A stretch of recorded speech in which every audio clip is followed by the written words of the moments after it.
everybody. Welcome back. 2 weeks away from our summer program starting up. Getting really excited about it. Almost full, which is great. I don't really know how many spots we have left, but it's very limited. So if you are interested, please shoot us a message and we'll get back to you. But today we are going to be talking about a coaching cue that is heard a lot for pitchers is releasing out in front. We hear that from parents, coaches, and teammates all the time, but what does that really mean? Yeah, the coaching cue of getting out front, it's very ambiguous, right? It's what does this mean? What does it mean to get out front? Because I've heard it from all the way through my college career. I've heard it say get more out front, throw out front, and I think it hindered me definitely, because what I thought getting out front was getting your arm out front as much as possible. And the more literature I read, the more reviews and studies that I'm starting to read is this is actually, it's terrible for you. Not only it's bad for your health of your arm, but it's also bad and it decreases your performance.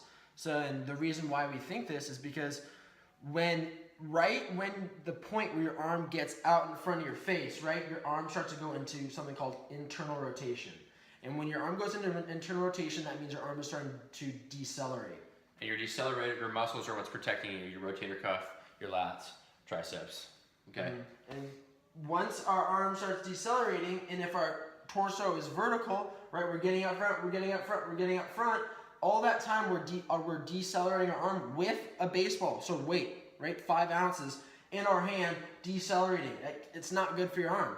But the better cue is, get out front, but also get your chest towards the catcher. Because once we're getting our chest towards the catcher, okay, we're naturally, if we release out front, we're going to throw the ball on the ground.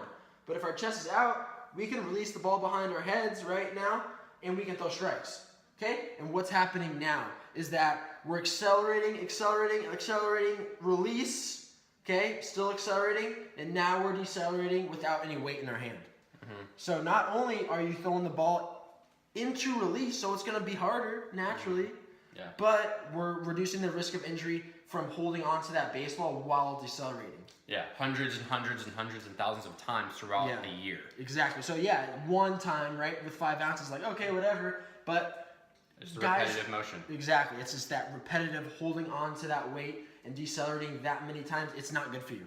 Mm-hmm. It is not good for you. Yeah, and what we're trying to do, and people have been studying this for a while now, but it's finding that, I guess you can say, perfect timing between external rotation and that little window to internal rotation. So finding that little gap to release the ball, because when we're accelerating, it's accelerate, release, and then decelerate. But you've got to be able to find that small window that you got to do it to optimize your performance. Definitely. And we've showed this change to a lot of kids that we work with, and they're seeing results of 3 to 5 miles an hour just by doing that. Mm-hmm. Right? But the biggest issue is their accuracy.